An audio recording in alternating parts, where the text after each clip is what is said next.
Hello everyone, welcome back to agricultural sciences. Myself Alok Dwivedi. दोस्तों, आज हम लोग डिस्कस करेंगे वाटर शेड मैनेजमेंट के बारे में।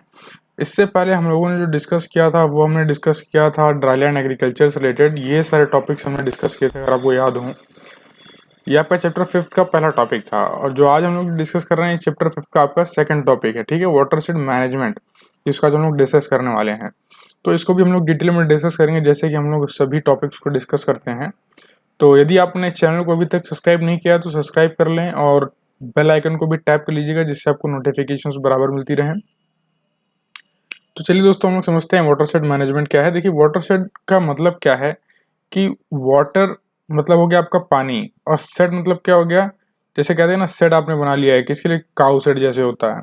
तो पानी को, तो जो आपने काउ शेड बनाया, पहले उसे समझते हैं काउ शेड का मतलब क्या है। देखिए, जो काउ आपने काउ शेड बनाया, तो आपने शेड क्यों बनाया काउ के लिए, जिससे काउ को क्या किया जाए, सुरक्षित किया जाए। ठीक है, सुरक्षित करने के लिए बनाया। इस तरीके से हमने वाटर शेड का नाम रखा।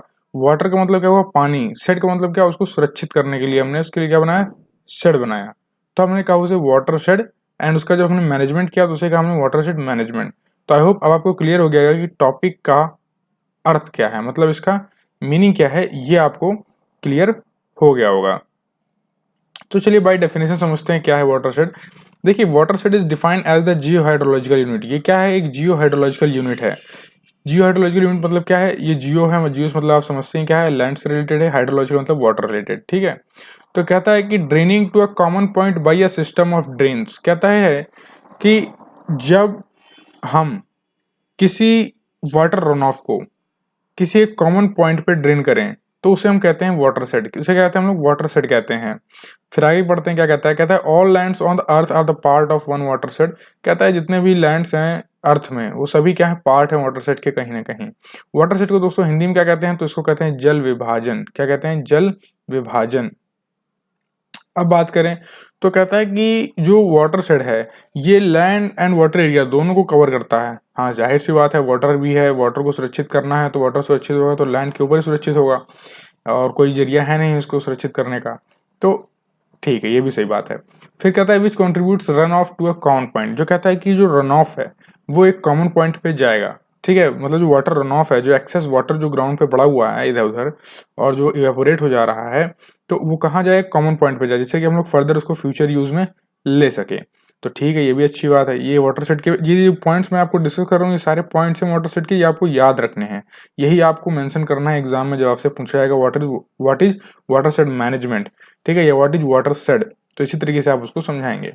फिर कहता है इसको इना, जिसे कहते हैं तमीज से अगर डेफिनेशन कही जाए तो क्या होगी, तो ये होगी कि water set is an area of land water bounded by the drainage divide. किससे, ड्रेनेज डिवाइड से, जो है एक ऐसा एरिया, जो लैंड और वाटर का एक ऐसा एरिया जो कि बाउंडेड हो किससे, ड्रेनेज डिवाइड से। या इसे आप एक और टर्म यूज कर सकते हैं, जो कि bounded by the drainage system within which the surface runoff collects and flows out to a watershed through a single outlet into a large river और अ लेक। तो large river या lake में जाके, एक single outlet में जाके, जो जितना भी सरफेस रन ऑफ है ये सारा वहीं पे जाके गिरेगा, अगर सिंगल पॉइंट पे, सिंगल आउटलेट पे, तो उसे हम लोग बोलेंगे वाटर शेड कहलाता है वो।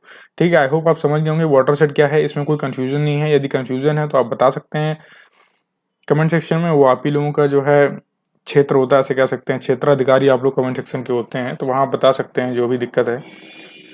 देखिए, अब ये थोड़ा पिक्चर में समझ लीजिए। ये देखिए, ये प्रेसिपिटेशन यहाँ से आपका इकट्ठा हो रहा है, यहाँ से चला आ रहा है पहाड़ों से। ठीक है, ये वेटलैंड से जो है आपका पानी चला आ रहा है ऐसे। ये आपका जो ओवरलैंड फ्लो है, यहाँ से जो पानी जो झील फिजूल का जो यहाँ पर बह रहा है, ये सब कहाँ पे आ रहा है, ये सब आपका रिवर में एक सिंगल आउटलेट में आके मिल जा रहा है इस जगह पर। तो ये डैम है, फिर ये रिवर में जो है, ये फर्दर इसको कंट्रोल करने के लिए डैम बनाया गया, लेकिन ये रिवर में जाकर सारा पानी एट लास्ट मिल जा रहा है। तो इससे आप कहते हैं वाटर शेड मैनेजमेंट। ठीक है, इसे आप कहेंगे वाटर शेड है। क्या है, वाटर शेड। और इन चीज़ों को एकत्रित करने का जो तरीका है, इस पानी को जो एकत्र करने का तरीका है, इसे आप बोलते हैं मैनेजमेंट, वाटर शेड मैनेजमेंट। जो जो कहते हैं ना हम लोग, जो प्रोसेस है इन्वॉल्व जो वाटर शेड को बनाने में, उसे आप वाटर शेड मैनेजमेंट कहेंगे। आई होप आप समझ गए water shade and water shade management में क्या डिफरेंस है। अब बात करते हैं टाइप्स ऑफ वाटर शेड की। तो देखिए, साइज और शेप के हिसाब से जो है वाटर शेड को डिवाइड किया गया है, क्योंकि इसमें कोई टेक्निकल चीजें हैं नहीं डिवाइड करने के लिए, तो साइज के बेसिस पे ही किया जाएगा, साइज एंड शेप के बेसिस पर। देखिए, हमने तो 5 जो है कैटेगरी में डिवाइड किया है इनको, इन लोगों ने। और देखते हैं किन किन जो है पैरामीटर्स को लेकर डिवाइड किया है, तो वो हम जान ही रहे हैं कि साइज और शेप को लेकर किया है। चलिए समझते हैं क्या क्या साइज है किसका वाटरशेड का। देखिए मैक्रो में क्या है कि मोर देन 50,000 हेक्टेयर अगर जो है लैंड ऑक्यूपाइड है या एरिया ऑक्यूपाइड है तो उसे आप बोलेंगे मैक्रो वाटरशेड है वहाँ पर। सब वाटरशेड का एरिया जो ऑक्यूपाइड रहता है वो कितना होता है 10,000 से 50,000 हेक्टेयर तक। चलिए बहुत बढ़िया। मिली की बात करें तो ये मिली है तो 1,000 से 10,000 हेक्टेयर तक रहेगा इसका। माइक्रो की बात करें तो माइक्रो आपका 100 टू 1,000 हेक्टेयर तक का एरिया कवर करता है। मिनी वाटरशेड की बात करें तो मिनी वाटरशेड आपका 1 टू 100 हेक्टेयर एरिया जो है आपका कवर करता है। आई होप आप समझ गए टाइप्स ऑफ वाटरशेड, उसमें कुछ हार्ड एंड टफ नहीं था। अब बात करें जो सबसे मोस्ट जो यूँ कहें कि बहुत पसंदीदा क्वेश्चन होता है एग्जामिनर्स का, वो ये है कि ऑब्जेक्टिव क्या है वाटरशेड मैनेजमेंट का। बहुत सिंपल है लेकिन जो है वो सोचते हैं कि ऑब्जेक्टिव जो है लड़कों को नहीं पता होगा। उन्हें क्या पता लड़के उनसे ज़्यादा तेज हैं। तो ऑब्जेक्टिव्स क्या है, अगर उन्हें वाटरशेड मैनेजमेंट पता चल गया है तो ऑब्जेक्टिव्स तो आसान से बता देंगे कि वाटरशेड है क्या। यदि ये पता है तो आप ऑब्जेक्टिव्स बाएं हाथ खेल है आपके। देखिए समझ लेते हैं फिर भी ऑब्जेक्टिव्स क्या है, हालांकि आप लोग जानते हैं। देखिए जो भी रन ऑफ है, जो भी रन ऑफ आपका फील्ड पे पड़ा हुआ वाटर, जो एक्सेस आपका फील्ड पड़ा हुआ है उसको सबको कलेक्ट करके एक सिंगल आउटलेट में ले आना, उसी को आप बोलेंगे। ये एक पहला ऑब्जेक्टिव हो गया। दूसरा ऑब्जेक्टिव क्या है, conservation of soil and water, ये तो आप याद ही रखिएगा। दूसरा क्या है, जो रन ऑफ है सरफेस पर उसको यूटिलाइज करना यूजफुल पर्पस के लिए, ठीक है। सेकंड हो गया वही चीज़, घुमा फिरा के सब वही है, रन ऑफ का useful purpose, conservation of soil and moisture, efficient and sustained production के लिए जो है land moisture, enhance the water resource, वही चीज़ जो मैंने आपको बताया। Reduce the effect of sediment on water set, ये सॉइल इरोजन को कम करना, डिटोरेटिंग लैंड्स को जो है रिहेबिलिटेट करता है, बचाता है उससे, ठीक है। फ्लड वगैरह से जो है कंट्रोल में रहता है, इससे बहुत फ्लड नहीं आ पाता है। इन्फिल्ट्रेशन होता है रेन वाटर का, ग्राउंड वाटर रिचार्ज होता है। और इन जगहों पर जो है अगर वाटरशेड मैनेजमेंट करते हैं आप सही से तो production of timber for wild life resources के लिए काफ़ी राहत हो जाती है, इनको पानी बहुत इजीली मिल जाता है। अब बात करें ऐसे क्या फैक्टर्स हैं जो वाटरशेड मैनेजमेंट को अफेक्ट करते हैं, जो इनको दिक्कत में डाल देते हैं या इनके रूपरेखा में बदलाव कर देते हैं। तो इसके कुछ ऐसे पैरामीटर्स मैं दिखा देता हूँ आपको। पहला तो ये वाटरशेड कैरेक्टर आपका, फिर दूसरा क्लाइमेटिक कैरेक्टरिस्टिक्स हैं, देन वाटरशेड ऑपरेशन है, फिर आपका लैंड यूज पैटर्न है और vegetative cover density, social status, inability, water resource and there capabilities में। वाटर सेट कैरेक्टर्स में क्या है, इसमें देखते हैं वाटर सेट कैरेक्टर्स में आपका साइज एंड शेप आ जाता है, टोपोग्राफी आ जाती है वाटर सेट की, सॉइल है, रिलीफ है, इन चीज़ों पर वाटर सेट यदि बनाया तो ये आपको वाटर सेट कैरेक्टर्स में आ जाएगा। क्लाइमेटिक कैरेक्टरिस्टिक्स की बात करें तो क्लाइमेटिक जो कैरेक्टरिस्टिक्स हैं आपके वो हैं प्रेसिपिटेशन और रेनफॉल हो गया। अच्छा चलिए, आपने जो है आप लोग जो है ग्रेजुएशन कर रहे हैं, कोई मास्टर्स कर रहे हैं, कोई जॉब कर रहे हैं, चलिए बताइए, फिर भी एज अ नॉर्मल पूछ रहा हूँ मैं कि प्रेसिपिटेशन और ये रेनफॉल में क्या कुछ डिफरेंस है क्या, ज़रा बताइए कमेंट सेक्शन में क्या डिफरेंस है, ठीक है। देखिए वाटरशेड ऑपरेशन जो आपका एक थर्ड जो फैक्टर है जो अफेक्ट कर सकता है। देन नेक्स्ट है आपका लैंड यूज पैटर्न है, वेजिटेटिव कवर इसमें आ गया, डेंसिटी आ गया, इसमें आपका घनत्व जिसको बोलते हैं हिंदी में आप, सोशल स्टेटस ऑफ इनएबिलिटी ये भी आपका आ गया, ठीक है। Water resource and there capabilities ये आपका सिक्स्थ फैक्टर हो गया। तो 6 फैक्टर हैं जो आपको यहाँ याद रखने हैं। अब बात करें वाटर सेट मैनेजमेंट प्रैक्टिसेस के बारे में, किन किन तरीकों से आप वाटर सेट मैनेजमेंट कर सकते हैं ये आप समझिए। तो ये 3 तो जो लिखे हैं, ये जो हरे हरे जो बने हुए हैं फूल, ये 3 तो आपके पर्पस हैं कि आखिर वाटर सेट मैनेजमेंट का पर्पस क्या है। तो ये तो आप जानते ही हैं, वाटर होल्डिंग कैपेसिटी, इन्फिल्ट्रेशन को बढ़ाना मतलब ग्राउंड वाटर रिचार्ज को जो है मेंटेन करके रखना, और आपका सॉइल इरोजन को जो है प्रिवेंट करना, ये तो आपका नॉर्मल हो ही गया। बात करें मेथड एंड इनकम्प्लिशमेंट के, जैसे कि इन ब्रीफ अगर देखें हम लोग कि क्या क्या कंट्रोल मेजर्स हैं, तो वो आपको मैं एक बहुत ही सिंपल वे में बता देता हूँ याद करने के लिए, इसमें बहुत ज़्यादा जो है दिमाग नहीं लगाना है। देखिए पहली बात तो वेजिटेटिव मेजर्स रहेगा, अगर इकोनॉमिकल मेजर्स अपनाए जाएंगे तो जो है आपका वाटरशेड मैनेजमेंट वो उससे भी हो जाएगा। स्ट्रिप क्रॉपिंग करेंगे आप, पास्चर क्रॉपिंग करिए, ग्रासलैंड फार्मिंग वेजिटेशन करिए, वुडलैंड्स जो है बनाइए। इंजीनियरिंग मेजर्स मतलब पानी को जो run of surface run of है उसके लिए इंजीनियरिंग मेजर्स लीजिए जिससे कि वो यूजफुल पर्पज़ में उसको लिया जा सके। कंटूर बंडिंग बनाइए, टेरेसिंग बनाइए, ये भी आएगा आपके लिए। वाटरशेड जो स्ट्रक्चर्स होते हैं ना ये उसमें आएगा, मैं आपको बताऊंगा आगे कंटूर बंडिंग वगैरह क्या है। देखिए कंस्ट्रक्शन क्या है, कंस्ट्रक्शन करिए, अर्थ एम्बैंकमेंट का, चेक डैम्स वगैरह बनाइए, ये सब अभी आपको बताऊंगा इनके बारे में। ये कंस्ट्रक्शन ऑफ डाइवर्जन, ये आपका controlling structure, rock dam, permanent grass, state stone barriers, ये आपके हैं। ये जितने भी इंजीनियरिंग मेजर्स हैं ना ये आपको अभी बताने वाला हूँ कि क्या कैसे किया किया जा सकता है। ठीक है, अब ये आपका जो है वही चीज़ है कि इन सब चीज़ों को जो है अगर करेंगे तो आपका जो है वेजिटेशन कवर और जो होगा तो इरोजन नहीं होगा, रन ऑफ और न्यूट्रिएंट लॉस नहीं होगा। ये सब वही चीज़ें हैं। बेसिकली आपको यहाँ याद रखना है कि जो रन ऑफ है उसको हमें क्या करना है, यूजफुल पर्पज़ में लेना है। यही आपका मेन यहाँ पर पूरा वाटरशेड में सिखाया जाता है कि जितना भी पानी इधर उधर फैला हुआ है, जो पानी जितना भी इधर उधर पड़ा हुआ है उसको सब एकत्रित कीजिए, एकत्रित करके एक सिंगल आउटलेट में एक सिंगल पॉइंट पर ले जाइए। बस यही आपका वाटरशेड है। इसी के मैनेजमेंट को आप बोलते हैं वाटरशेड मैनेजमेंट बोलते हैं। चलिए आप समझ गए होंगे बहुत अच्छे से। अब समझते हैं हम लोग ब्रॉड बेड्स एंड फरोज के बारे में। तो फरोज तो मैंने आपको बताया है कि क्या होता है। जब हम लोग चैप्टर सेकंड डिस्कस कर रहे थे तब ये होता है फरोज क्या होता है, मैंने आपको बताया था। चलिए बताइए हिंदी में क्या होता है फरोज। देखिए ब्रॉड बेड्स एंड फरोज की बात करें तो फंक्शन क्या है इसका, वही इरोजन को कंट्रोल करना, सॉइल मॉइस्चर को मेंटेन करना। कब? रेनी डेज के समय।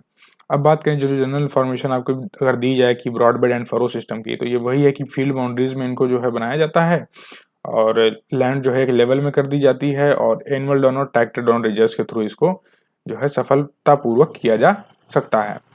ये देखिए आपके एग्जाम्पल हैं। ये इस तरीके से आप जो है ब्रॉड बेड्स एंड फरो वगैरह बनाते हैं। ये देखिए बीच में जो है आपका ये देख रहे हैं नाली टाइप की बना दी गई है और बीच में उभरा हुआ बेड आपका बना हुआ है। यहाँ आप करिए खूब कल्टीवेशन।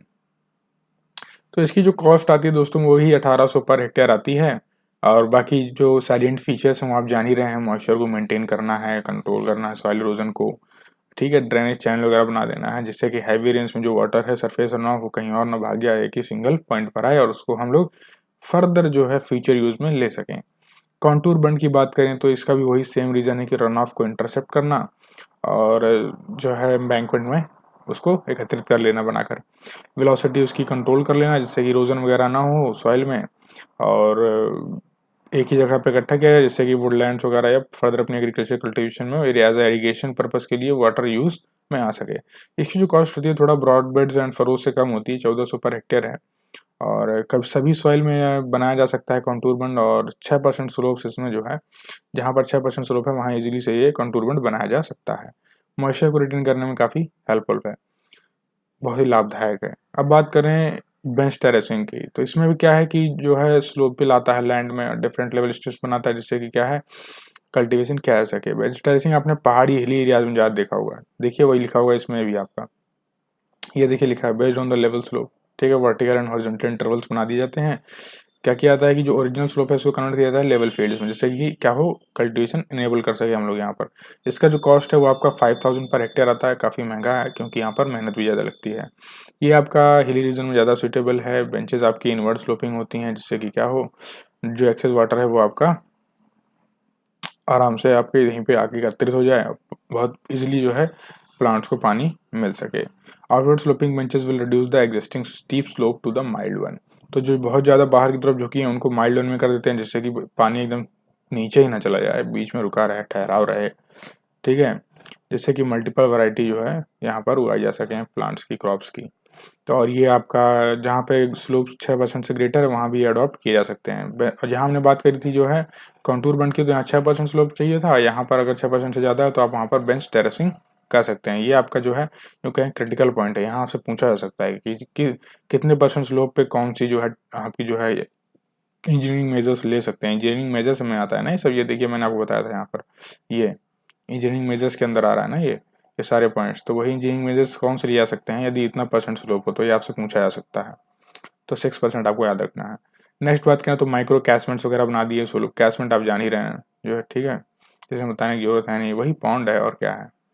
ठीक है, मॉइस्चर कंजर्वेशन और यूजन के लिए काफ़ी जो है यूजन कंट्रोल के लिए काफ़ी बढ़िया होता है। ठीक है, इसमें देखा जाए तो 2 से 8% जो है स्लोप रेंज होता है, इसमें और ज़्यादा होता है।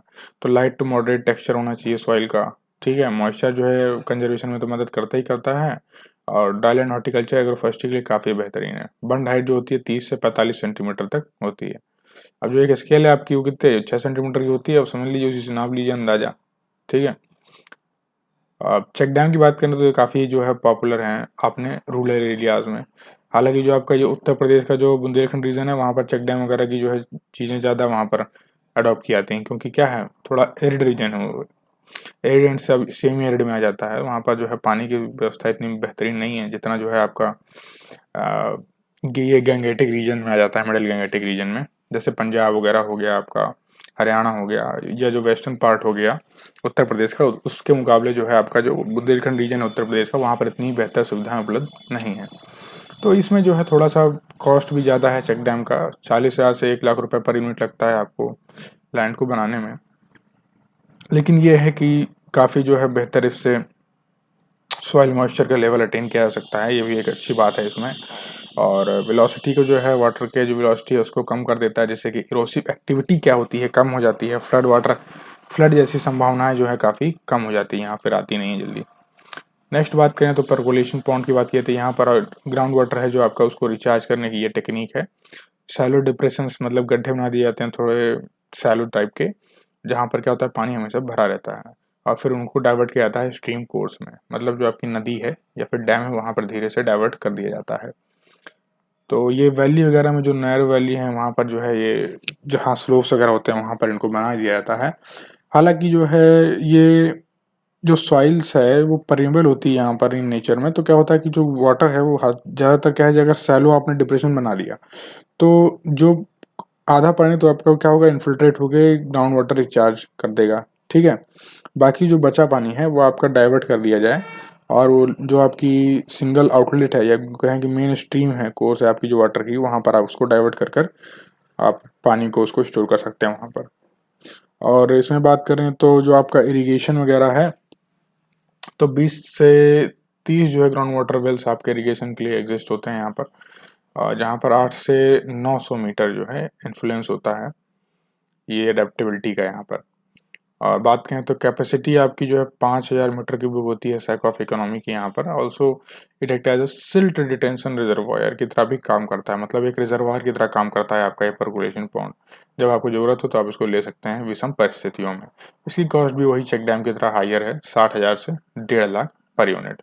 तो आई होप आप समझ गए परकोलेशन बॉन्ड क्या है। स्टोन बैरियर्स में कुछ नहीं दोस्तों, यही है स्टोन वगैरह बना के जो वाटर सरफेस रन ऑफ है उसको आप एकत्रित कर सकते हैं, उसकी वेलोसिटी को कम कर सकते हैं, वाटर इरोजन कम हो, सॉइल मॉइस्चर टेंशन ज़्यादा हो एक पर्टिकुलर फील्ड एरिया पर। तो यही है आपका स्टोन बैरियर्स। इस तरीके से आप जो है ये लैंड है आपकी, तो यहाँ पर उसको आप स्टोर कर सकते हैं। आई होप आप समझ गए हैं क्या है स्टोन बैरियर्स, परकोलेशन बॉन्ड और इन सभी चीज़ों को। यदि कोई दिक्कत है तो कमेंट सेक्शन जो है आप ही का क्षेत्र है, उसके आप अधिकारी हैं, वहाँ आप पूछ सकते हैं कोई भी। यदि इस टॉपिक से संबंधित यदि कोई दिक्कत है इस पर्टिकुलर टॉपिक से, तो आप उसके बारे में बेझिझक पूछिए, कोई दिक्कत नहीं है, ठीक है। So thank you friends for watching the video. Stay tuned for the next videos.